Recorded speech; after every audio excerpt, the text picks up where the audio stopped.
Artificial vegetative propagation. Horticulture have evolve the several other method. जो horticulture है इनने बहुत सारी मेथड जो हैं वो निकाल करके रखी हैं। To the produce a new plant, ताकि वो न्यू प्लांट को प्रोड्यूस कर सकें। नए प्लांट को प्रोड्यूस करने के लिए हॉर्टिकल्चर ने बहुत सारी मेथड निकाल करके रखी हैं, मतलब मेथड्स बना करके रखी हैं। The new plant in the short time, और जो नया प्लांट रहेगा वो मतलब शॉर्ट टाइमिंग में ही नए प्लांट को जन्म देगा। The different method of the artificial vegetative propagation, जो डिफरेंट मेथड रहेंगी आर्टिफिशियल प्रोपोगेशन की, कौन कौन सी रहेंगी? लेयरिंग, मतलब लेयरिंग करना, कटिंग करना, जैसे हम प्लांट की कटिंग करते हैं ना, लेयरिंग भी प्लांट की जाती है। इसके बाद है बूटी बनाना, इसके बाद है ग्राफ्टिंग करना, ग्राफ्टिंग भी इसी के एग्जाम्पल में आएगा। And inarching and budding and the micro propagation, micro propagation भी इसी के एग्जाम्पल में आएगा। माइक्रो प्रोपोगेशन और इनआर्चिंग, बडिंग, लेयरिंग, कटिंग और बूटी फॉर्मेशन, ये सब इसी के एग्जाम्पल में आएगा। किसके? आर्टिफिशियल प्रोपोगेशन के एग्जाम्पल में। तो सबसे पहले हम देखेंगे layering. It is the development of the root, ये एक प्रकार का रूट का डेवलपमेंट है। On a stem while it is still attached to the parent plant, और जबकि ये किससे अटैच रहता है? पेरेंट्स प्लांट से अटैच रहता है। द स्टेम और the branch like the develop an advantageous root, इसमें जो स्टेम रहता है, स्टेम और जो ब्रांच रहती है वो डेवलप हो जाती है एडवांटेजियस रूट में।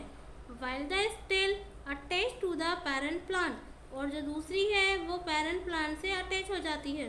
The parent plant is called the layer, जो पेरेंट प्लांट है उसको लेयर कहा जाता है, मतलब पेरेंट्स वाले को लेयर कहा जाएगा, ठीक है, लेयर का फॉर्मेशन हो जाता है।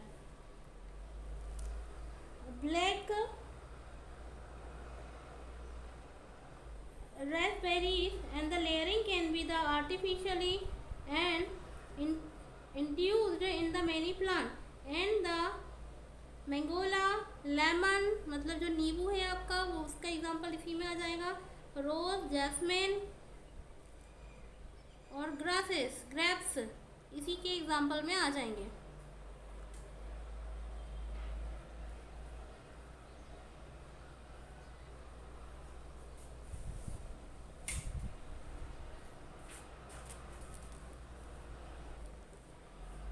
इसी के एग्जांपल में आ जाएंगे। In the different plant follow the three method of the layering also be applied, तो इसकी थ्री मेथड दी हुई हैं, लेयरिंग की थ्री मेथड दी हुई हैं। एक तो माउंट लेयरिंग, दूसरी ट्रेंच लेयरिंग और ये third one is tip layering. Mount, trench और टिप लेयरिंग, ये थ्री पार्ट्स में डिवाइड किया गया है इसको।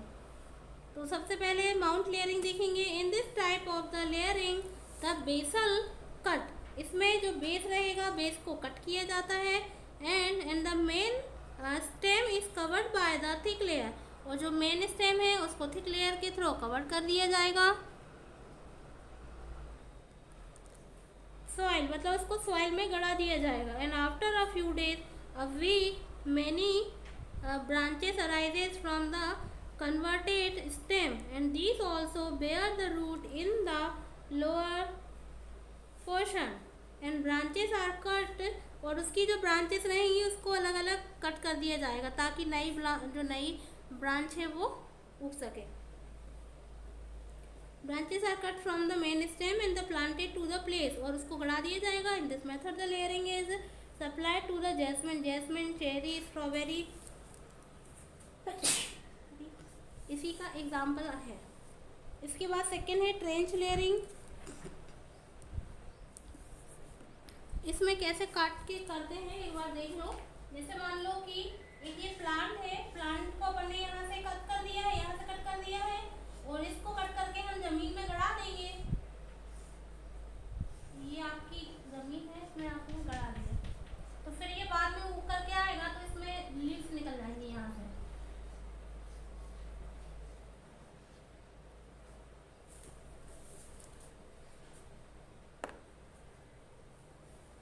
Trench layering, in this method the trench is form in the soil, जो सॉइल के अंदर एक ट्रेंच का फॉर्मेशन हो जाएगा, which is branch to the plant upward and the covered with the layer of the soil, and many few branches arises, the branches after a few days, and after this the branch attain a specific size, and these are cut from the main branches and the transplant another places, and this method is applied for the propagation or applied to the element. ये propagation की method है. इसके बाद है आपकी last वाली tip layering. In this method the tip of the branch is buried in the soil. In this way the way that is the apex remain above the soil surface.